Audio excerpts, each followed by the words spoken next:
សួស្តីអ្នកនរថ្ងៃនេះយើងមកដំឡើងកាមេរ៉ា E12 ហើយនេះគឺជាការដំឡើង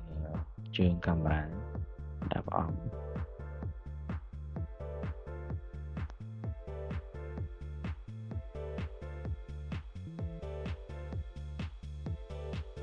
បន្ទាប់ពីការដំឡើងរួចគឺយើងត្រូវដឹងថា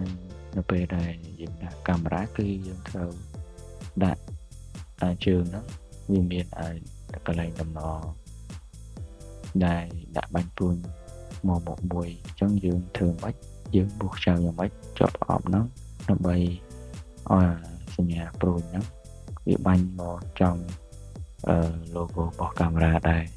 អញ្ចឹងធ្វើឲ្យពេលដែលយើងដាក់ទៅយើងមួលកាមេរ៉ាចូលជាមួយប្រអប់ហ្នឹងទៅគឺវា